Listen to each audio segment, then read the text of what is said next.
Hello दोस्तों, आपका स्वागत है ज्ञानदीप में। आज हम पढ़ेंगे हिंदी व्याकरण का महत्वपूर्ण चैप्टर भाषा।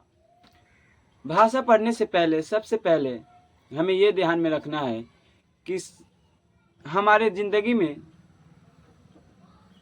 सबसे बड़ी मुसीबत क्या है। एक तो ब्रेकअप हो जाना और दूसरा डिफिनेशन याद करना। आज हम इन्हीं चीज़ों पर चर्चा करेंगे और भाषा हंसते खेलते पढ़ेंगे। चलिए भाषा पढ़ते हैं। भाषा क्या है? भाषा का परिभाषा कहता है कि भाषा वह साधन है जिसके द्वारा हम अपने विचारों, अनुभवों को एक दूसरे के साथ प्रकट करते हैं। जैसे मान लीजिए कि अगर भाषा ना होता तो हम बोल नहीं पाते, अगर भाषा ना होता तो हम लिख नहीं पाते, अगर भाषा ना होता तो हम इशारा कर नहीं सकते। ये भाषा नहीं होता तो ये इंसान गूंगा हो जाता, ना कुछ बोलता ना कुछ सुनता, सिर्फ अपने काम से काम का मतलब रखता। जैसे कि हम किसी को ये भी नहीं बता पाते कि तुम पढ़ने जा रहे हो या नहीं। दूसरा है भाषा का प्रकार। भाषा मुख्यतः 3 प्रकार का होता है। पहला मौखिक भाषा, लिखित भाषा और सांकेतिक भाषा। भाषा का अर्थ क्या होता है? बोलकर। मौखिक भाषा का परिभाषा कहता है जब हम अपने विचारों को शब्दों में बोलकर एक दूसरे के साथ प्रकट करते हैं तो वह है मौखिक भाषा। जैसे में हम समझ सकते हैं कि हम 2 व्यक्ति हैं, हम दोनों में बात चल रहे हैं। हम बोले हेलो, वो बोला हेलो।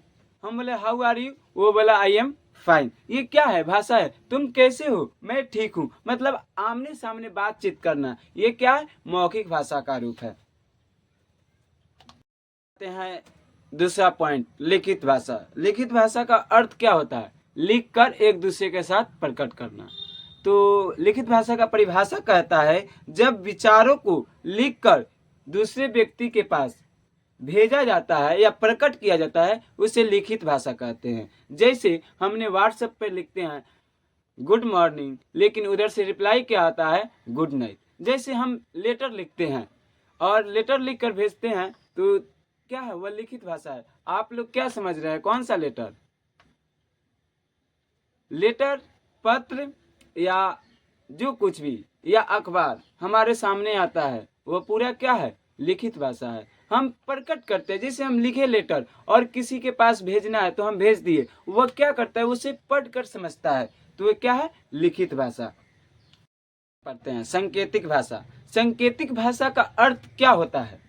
सांकेतिक भाषा का अर्थ क्या होता है? इशारा करना। सांकेतिक भाषा का परिभाषा कहता है जब विचारों को इशारों के द्वारा एक दूसरे व्यक्ति को प्रकट किया जाता है उसे सांकेतिक भाषा कहते हैं।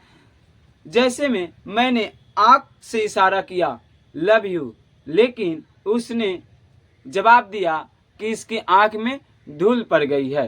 जैसे अगर कोई व्यक्ति यहाँ पे बागर खा रहा है, सुन नहीं सकता है, ना बोल सकता है, ना लिख कर प्रकट कर सकता है, तो हम उससे बात कैसे करेंगे? इशारों के माध्यम से बात करेंगे। वह इशारों के माध्यम से बहुत अच्छी तरह उस दूसरा व्यक्ति समझ सकता है। इसे क्या कहते हैं? सांकेतिक भाषा। यही थी भाषा और भाषा का प्रकार। आई होप आपको ये वीडियो अच्छी लगी हो और आप कमेंट करेंगे, कमेंट करके बताएं कि ये वीडियो कैसी लगी और दूसरों तक शेयर कीजिए, लाइक और सब्सक्राइब कीजिए।